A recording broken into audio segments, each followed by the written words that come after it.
You are listening to the On Purpose podcast. There's a moment in every man's life, especially for veterans, first responders, and men called to lead, when the uniform comes off but the mission doesn't end. Too many try to navigate that transition alone without structure, accountability, or brotherhood. That's why I'm proud to partner with Missions Purpose, a community built for men who refuse to drift. Inside the school platform, you get live calls, challenges, frameworks, and disciplined brotherhood that pushes you to rebuild purpose, direction, and daily structure. If you're ready for the next chapter of your mission, click the link in the show notes to join us inside the Missions Purpose community on school. You were never meant to walk this road alone. What's up, everybody? Welcome to this week's edition of the On Purpose podcast, where you know it's always our privilege and pleasure to show up with you each and every week and to take a little bit of your time. And this week, I'm excited to be joined by Alfredo Borodowski, a leadership thinker, positive psychology expert, and the author of The Human Upgrade.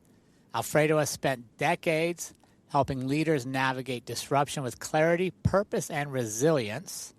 His work blends philosophy, psychology, and what I love best, the real-world application and experience. And I'm excited to have him on our show, especially in challenging times like this, where leaders really get to show up. And how we're going to show up is going to determine where things go. So, Alfredo, my friend, welcome to the show. How are you today? I'm doing great here in New York. You know, this morning I went through the snow. You know, I couldn't locate my car. Was somewhere in the vicinity. And, but I made it to the office, cozy, with a good coffee, ready to go. Yeah, well, I love it. Thank you so much for coming on the show. And I want to thank you for the work you're doing and sharing the message with the world. I think that's so important, especially, in challenging times is a time for our leaders to really shine and to step up and to show what they're made of. There's a saying out there, I forget who said it, but basically anybody can lead in easy times, but true leaders lead in the difficult times. And I think your topic and your expertise is greatly needed at this time in our history, and I appreciate you being out there doing the work.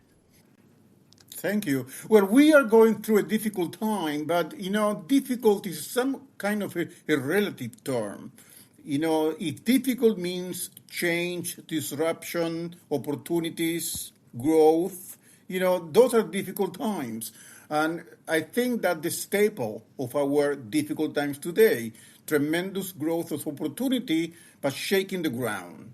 Mm-hmm. And AI, it's a revolution, the same way that the Industrial Revolution took place, or Internet, or Bronze Age, then or the printing, then it's a revolution, maybe stronger than the others. I will explain, but we are going through a major change, and change is uncertainty. The difference is that we always experience change. Now change is the experience. Okay, that's the new paradigm. We experience change. Now change is the experience. It's a different kind of change. Yeah, I love that. Before we get going too far into that, because I got some questions for you, and I can't wait to learn from you today, Alfredo. I like to think of us as a workout. I got to warm you up. I got some questions I want to ask you for just quick responses, just to get everything flowing and to see what's going on for you. You ready? Absolutely. Let's go. All right, Alfredo, here you go, my friend. You wake up tomorrow, you get 1 extra hour in your day. How are you going to spend that extra hour? Look, clearly helping people. But to be honest with you, read. Oh, yeah, I love that. You know what? I had somebody else just say that the other day too. They would take that hour to sit, be quiet, and read. Yes, that's what I do. Look, I am an MMA fighter. Okay, I practice mixed martial arts. Yeah. I'm 62, fighting with 20 years old, and still doing great.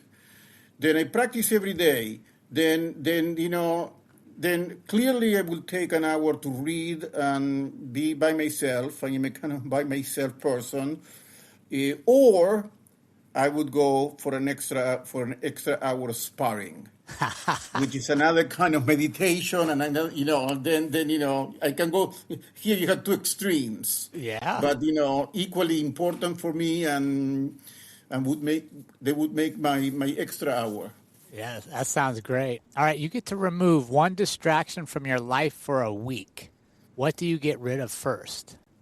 Look, I'm going to be very standard. The phone, that's I am with the crowd here. I look a lot at my phone and check my LinkedIn and my Facebook and my emails constantly, and I know that it's not good for me, but I do. Right. Yeah, they get you in there. What's one book that's changed how you think? The Bible. Oh, nice. Okay, and let's move religion out of it, where you have stories. Look, it's the biggest bestseller of all times. Then we have to give it credit for that. Mm-hmm. But history and wisdom and law and characters and saga and story and quest and spirituality. Where can you get all that in one book that persists from day to day as a meaningful book? That's good. All right, what's one word that describes how you're showing up for yourself this year? I would say process. Ooh, nice. I hate waiting. I hate process. I am a kind of now guy. I want it now. I send you an email, you had to reply yesterday because I replied yesterday. And I learned clearly in our business of coaching and working with corporations and helping people, it's all about process. And that's the word I am working very hard this year, of slowing down and let things also happen. That's good. Yeah, patience is in there too. That's a good one. All right, you get to have a 5-minute conversation with future you. So in 20 years, you get to go talk to yourself. What kind of questions do you want to ask? Well, the question I would ask is why I wasn't a little bit wiser 20 years before. Yeah, man, if we could all ask that one, huh? Yeah. Yeah, that'd be a good one. I think you weren't ready to be wiser. I think that's why we don't have it. We all are. We all are. We need to understand that the key is happier, wiser. It's all process, as I said. It's all getting every day a little bit better. Yeah. Okay. Well, the good, ER is very important. Yeah, no, that's good. Alfredo, it's going to be fun having you on the show. I'm excited to talk with you. And you feeling warmed up, my friend? If it's an MMA workout, I got you. You got you warmed up. You ready to put on the gloves and get sparring? Ready. Let's spar. Let's go. All right. You are a voice in what I would consider resilient leadership, and that is taking the bad and the challenges and figuring out how to make ourselves better, make our teams better. Can you share with me what drew you into that study, particularly the positivity of psychology and leadership? Yes, around 15 years ago, I was diagnosed with bipolar disorder. I had a tremendous manic episode. I was hospitalized twice, diagnosed bipolar. I was in a psychiatric ward. I lost my job. I went to deep depression for months. I seen darkness, obscurity, in a pit. Until one day I read my test on positive psychology that I had taken a couple of years before, and I read my top 5 character strengths: creativity, love of learning, curiosity, perseverance, and courage. And when I read those, I said, oh my God, Alfredo, you forgot who you are. And in the midst of the depression, I went back to school with my character strengths. And I went to school, I became a social worker, specializing on clinical work. And I said, everybody, my mission is that at least one person a day get their character strengths and change their lives. Okay, that became my mission, and it's much of what I do in consulting. Make sure that everybody knows their character strengths and is able to operate, flourish at full potential. Let me ask you, Alfredo, how, when you saw that and you saw that moment of, oh my gosh, I've lost who I was, how does that happen to us? How do we lose sight of our core being? Because society works with the principle of fixing instead of nourishing. And since childhood, our parents try to fix us out of love. Our teachers, our coaches, and our managers, improvement review.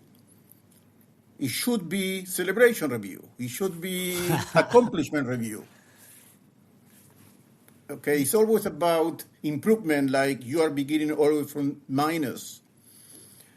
And then in a society where fixing is more important than nourishing, you're beginning to look at yourself as defected, a lot of lack of self-esteem and self-doubt, and you basically lose the eye to look at your own strengths.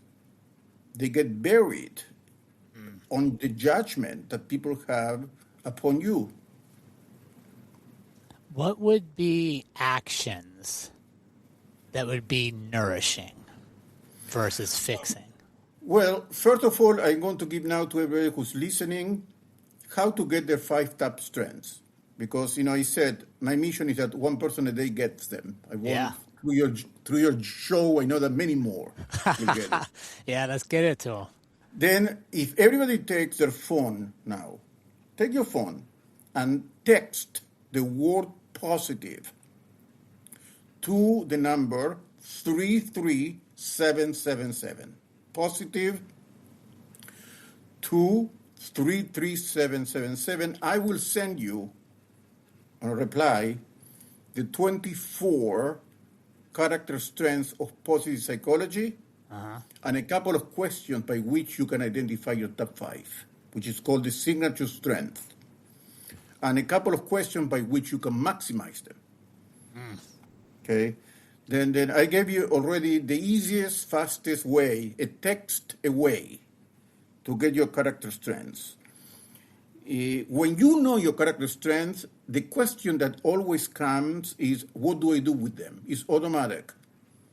Like I discovered mine in the midst of depression, I immediately went and enrolled back to school. Then once you own them, you know them, you're going to ask, okay, I have all these wonderful things. What's next? What do I do next? They bring you to action immediately. What was it like going back to school at that age, following the loss of the job and rediscovering yourself, I guess? Not only back to school. I went to school in Manhattan. I live in the suburbs. I had to go to the train station. I had to take the train. I had to take 2 subways and walk 10 blocks. Okay, and I didn't make it to my home any back from school before 12 midnight. Oh wow. Okay, and I did it for 2 years, and the character strengths are very powerful. But I had a great time. I was clearly older. I went to social work school. I must say, without being offensive, that 99% were women. Then I was kind of older, kind of strange character, and people laughed me for that. Also, I am from Argentina. Okay. Then I am Latino, and there is a very high average of Latinos in social work school. Then I had the chance to speak in Spanish and culturally, mingle. I made great friends. And look, I have a PhD in philosophy. I have a law degree. Okay. I speak several languages. Then academics has always been very important for me, and I excel at the university. I was even given the highest award at the end on graduation, the Inspiron Award for the person with the highest qualities of leadership in the entire class. Then I excel. Once you know your character strengths and you act on them, you are authentic, energized, motivated, and you thrive. Mm-hmm. Then yes, I was in depression. The depression didn't go away, but the energy, the motivation was fighting against it, and I did, I had to maneuver, but I did great. Yeah. Now, it sounds like you did great. And I think that I would call it a pivot, right? When we hit a spot and things aren't going well for us, sometimes we stay there too long. When we need to pivot, we need to go a different direction. We need to give ourselves freedom to go explore again. What was the biggest obstacle you had to overcome in allowing yourself to create that new path versus fighting against staying where you were? Yeah, let me think. Look, I felt old. Yeah. That my time has passed. And I realized that just began. I am publishing 2 books this year. Yeah. I am publishing The Human Upgrade, that is being published through John Maxwell, that's... Yeah. And I'm publishing a book in Spanish called Una Oportunidad Más, One More Opportunity, on positive psychology and opportunities. And I published another 3 books in last year. Then I am in better shape and more creativity and energy than ever before. Then yes, at that point I felt, what am I doing here? I mean, back to school, wasting my time. Yeah. And was the best investment. But again, I align my character strengths, my purpose, and objectives. And when those 3 get aligned, character strengths, purpose, and objectives, you thrive. Yeah, I think that's good. Yeah, that's good. I think too many times we set goals for ourselves. We set expectations that aren't in line with who we actually are or how we actually operate. And then we're working against ourselves instead of being in flow, right, moving in the right direction. Most business owners don't realize this. They're overpaying in taxes every single month, not because they're doing anything wrong, but because no one ever taught them how the system actually works.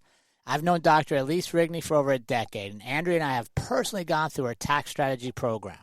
After implementing what she teaches, we saw real changes in our business, more clarity, better planning, and a lot less money going out the door unnecessarily.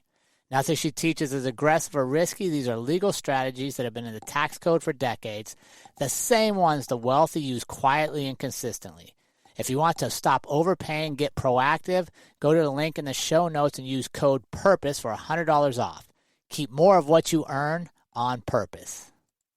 So talk to me about, let's go into your book. The one that was really intriguing to me is The Human Upgrade, because it talks about the AI revolution as fundamentally a human challenge.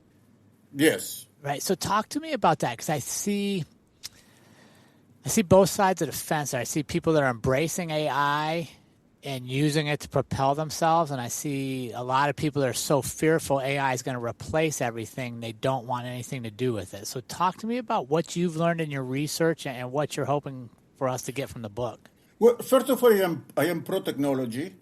Okay, then I'm coming from that end. I think that technology is good, and used well is going to maximize our potential. But the way AR works is, see, other technologies, let's say the printing, steam engine, electricity, internet, they all competed against us in what we do. They did faster, more accurate, and more efficiently. AI competes in a different category, competes in who we are, not what we do. Okay. Because AI can write a song. AI, when I do ChatGPT doesn't tell me I am processing what is written there. thinking. Okay. Okay? Yeah. No other machine told you before that it's thinking. Yeah, that's This is true. the one, the first one that has the chutzpah, the audacity to tell you that they are thinking. And Yeah. it's not so far from the truth, and it's going to become more and more of that. Okay, and you're going to have, people who have machine inserted in them, and machine that have people inserted in them, whatever way you want to go. This is the first technology that actually infringes in what we call human. Right. It's a completely different technology. We never experienced this philosophical, ethical, strategic challenge before. And this is bringing uncertainty, anxiety, disruption, and distress. Mm-hmm. And if companies are not up to the task of upgrading the human as they upgrade technology, they will collapse and suffer. The two need to come as one. It's a dance with two partners. How do they do that? How do they, Well, with limited resources, right? Because people, depending on where you're at, what spectrum you're in, the economy is tough now. Things are tight. How do I invest in my people and move my AI product forward? limited resources are not so expensive, my friend. Look, every company has trainings and things like that. They need to be creative and bring the right training.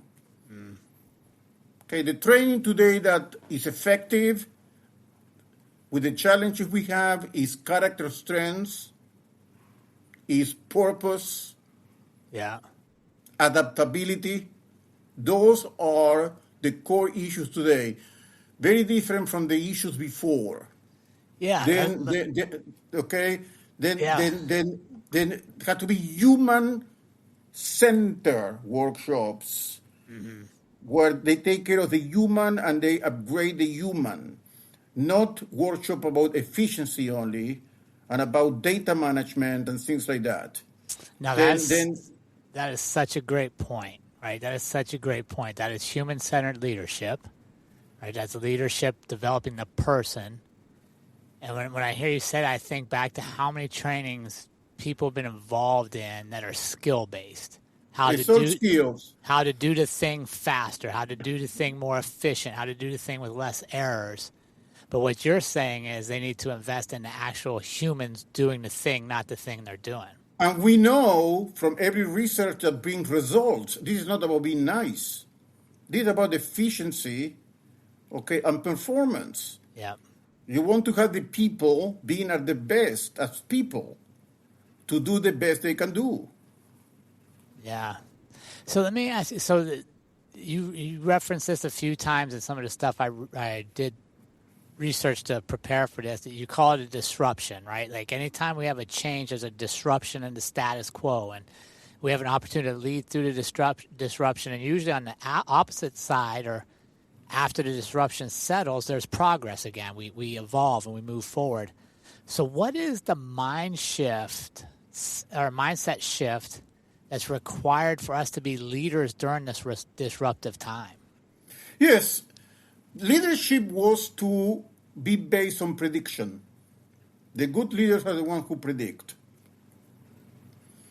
That's good, and that will remain. Clearly, those who see, my book on opportunities, I write what is an opportunity is the art of seeing patterns where the others see chaos. Then opportunity is the right reading. Yeah. Then people who read better have more opportunities. And that's not going to go away. It's going to be always a staple of leadership, of the visionary leader.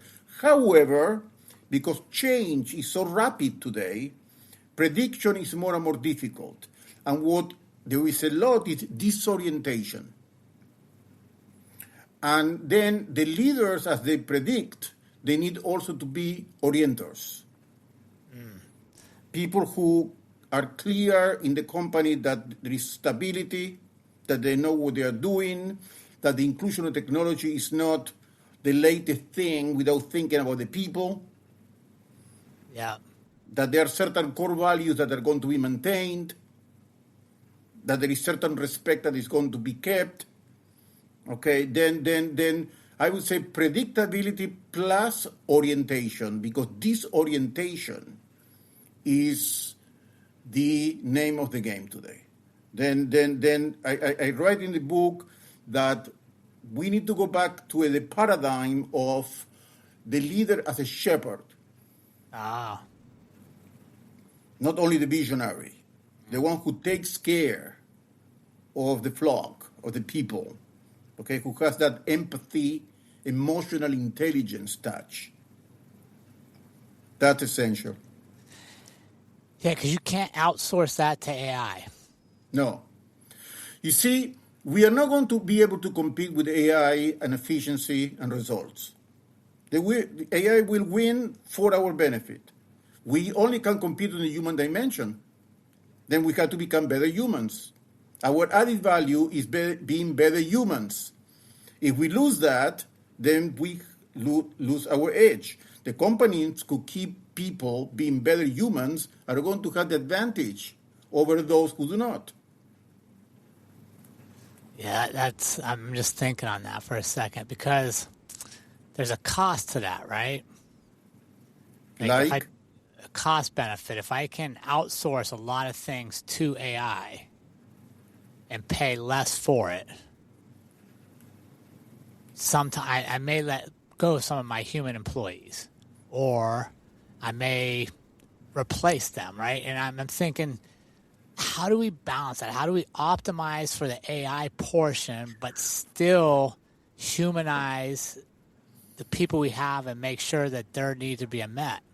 Okay, that's going to happen, okay? Layoffs are going to happen. There's going to be transition. It's going to be painful, et cetera, et cetera. That's, I think, unavoidable. But the question is, what do you do with the people who remain? What we know from studies is that when you have a massive layoff, for the first 3 months, the people who remain work more motivated and with more energy because they feel rewarded, right, for being kept. After around 3 months, it begins the question of survival remorse. Why did I stay? Followed by the question, am I going to be next? Right. And there is going to be a nose dive on the energy and motivation of people and loyalty.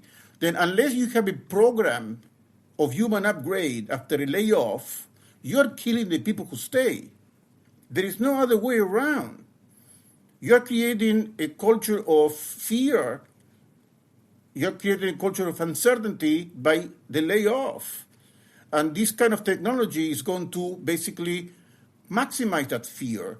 You need to have in place an HR management plan for after those processes. There is no escape from that. And how do you do it? Well, the first thing I do when I go to a company, I do a workshop on character strengths. And right. I make sure that every employee knows the character strengths. The managers review according to character strengths.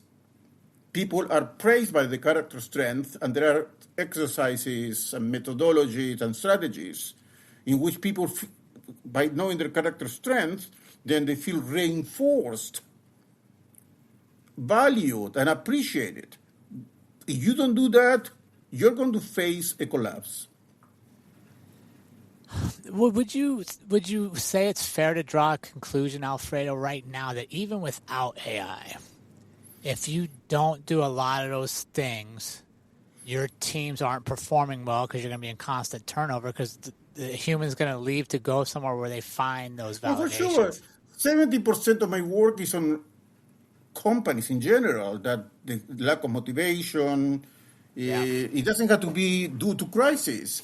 I mean, we know from research that if you know your character strengths, you know them. Jerrod, your capacity to perform is going to increase 8 times. If you apply your character strengths, 18 times. And 70% of people do not know the character strengths. Then 7 out of 10 people in your company potentially are working 19 times below the capacity, not using strengths they already have. Yeah. Look at that. Yeah, and usually the strengths they have are the reason you hired them. Right? You hired them for their natural strengths, and then you train them to do whatever it is you're doing. Not so much. That's a problem. People are hiring, or the tradition are hiring for skills. Yeah. Okay, for skills. We know today that one of the questions that we need to ask on the hiring process is, how do you feel working? What do you get from that answer? What does that tell you? Well, I feel energized when, I feel with purpose when, I feel that I made a difference when. Okay, those are essential today, where people feel deprived of meaning, and they want meaning at work. As Gen Z, Gen X, that's the core issues for them today. You better begin talking that language and creating spaces where the human dimension shines. So what's the first step if I'm running a big company and I'm paying attention and I'm looking at patterns and I see AI moving into my industry and I want to make sure I retain the human aspect of my company? What's the first thing I should be doing?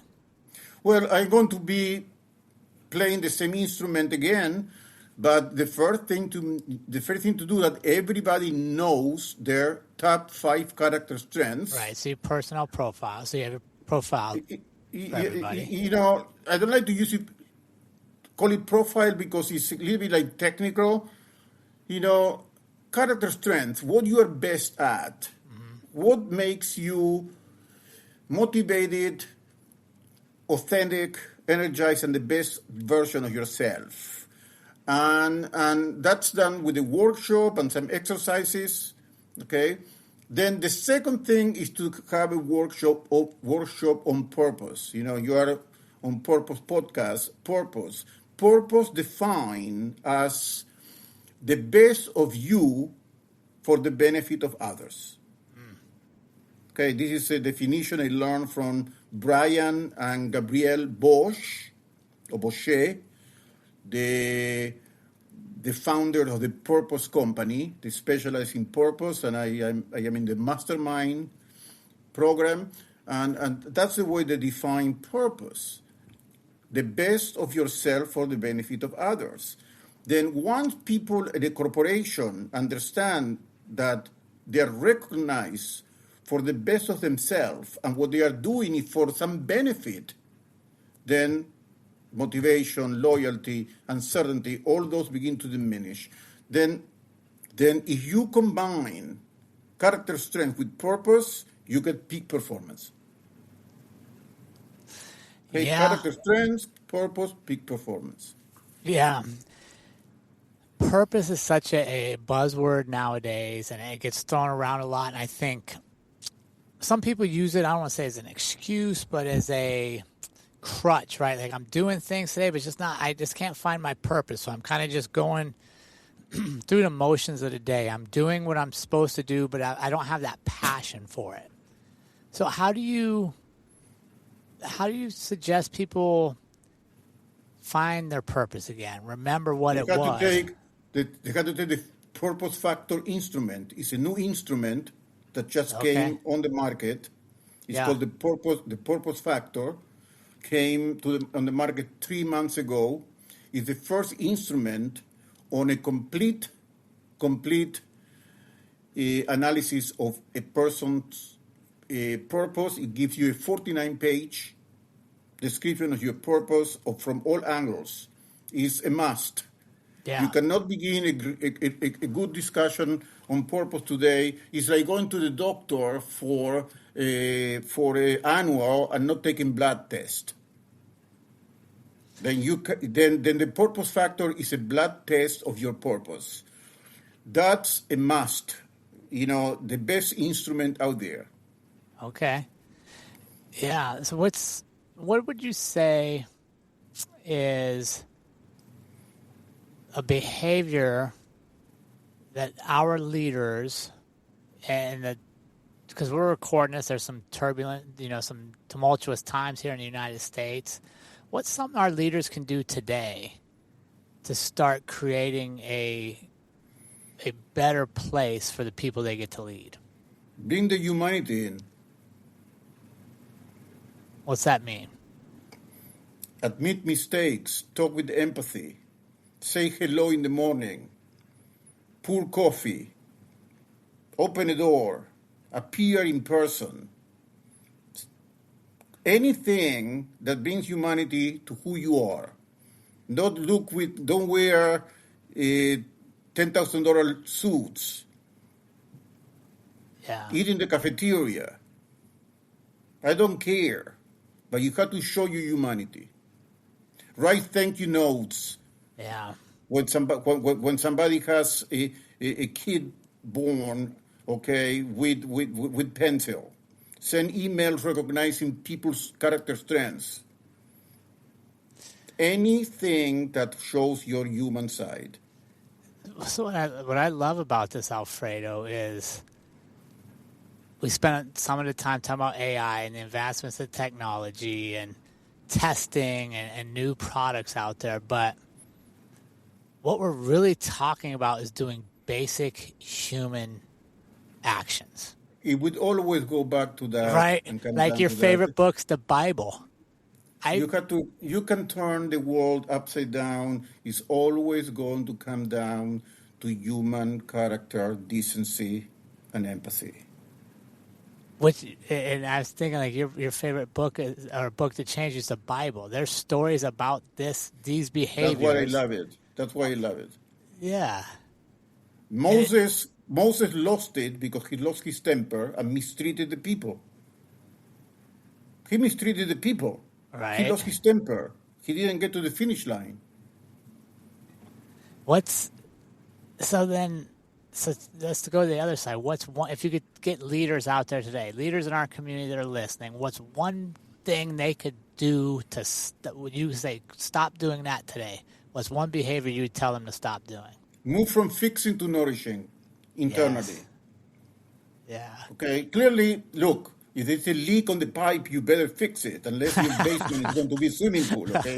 Then you have a crisis, you fix it. But as soon as you fix the major crisis and you normalize, stabilize things, your mind has to move into the question, how can I make people grow? Humanly, clearly in their jobs, okay? Grow in their skills, but humanly. Yeah. Yeah, move from fixing to nourishing. What about this? I'm a fixer by nature, right? People come to me, I want to fix things. That's my generation. We grew up fixing things, especially the guy side of things, right? The guys are the fixers. What are some subtle things you can share with me that would get me to catch myself being in that fixing mind instead of listening and being in a nourishing mind? By the way, sometimes you have to get next to you somebody who is the opposite of you as a teammate. Well, that's what I got a wife for, Alfredo. What? That's what I got a wife for. Exactly. Well, clearly, my wife is the CEO and I am the helper. But first of all, you have to have a team. Yeah. In today's leadership, okay, you can't be everything. The question is that that the human has to be as important as the technological. Mm-hmm. First of all, that's the major thing. The major thing, you have to make a decision as a leader that you're going to invest. Then you can bring consultants. You can bring your management has to be a certain way. Okay, you can write thank you notes. When take half an hour a day. Depending how large the company is, by the way, clearly, but in the mid-size, take an hour a week to make personal phone calls when there is a graduation or there is somebody's in the hospital, the family, okay? A call from the CEO. I heard that your mom is in the hospital. I wish you well. How long it goes? Okay, then try to add those things. Yeah. It's your best investment, your people. Always are, right? And they always have been, and they're still going to be. Yes. There is no bigger investment. It's not only because you're nice. You want to be a winner. Yeah. To be a winner, your people have to feel winners too. Yeah. What would where can our audience get your book, Alfredo? Where can they follow along with your journey and be part of what you're trying to get going out there? I'm going to give my website. My website is positive, like, that's the key word, positiveab for alfredoborodowski.com. Positiveab.com. They're going to find, not yet, it's coming out, the book, it's going to take a couple of months, but, if they come to the website, they can look, and then, it's going to be on Amazon, The Human Upgrade, in a couple of months. And those who go to positive 33777, you will see a calendar there where I give you a free consultation, no pushy, no selling, Yeah. If it happens, it happens. If no, it is great to have conversations. Then they have a calendar on my website, and there is a calendar on when I send you the character strengths to contact me. Yeah. Alfredo, as we wrap up, if listeners were to upgrade their leadership this week, beyond doing the character assessment, what would you tell them to do? Anticipated gratitude. That's the latest study. One of the latest studies. Gratitude is usually thought as a reward. You do something good and I say thank you. What we are learning from studies today, if you say thank you or gratitude before the other person does what the person's supposed to do, the person does it 10 times better. Really? Oh, yeah. Interesting. Then try to add gratitude before, they did this in studies on ICUs. Yeah. Where nurses were under the worst constraint. And in some of the ICUs, the doctors send email thanking the nurses for all they will do that day, at the beginning of the day. Yeah. The effects were tremendous between ICUs that did it and didn't.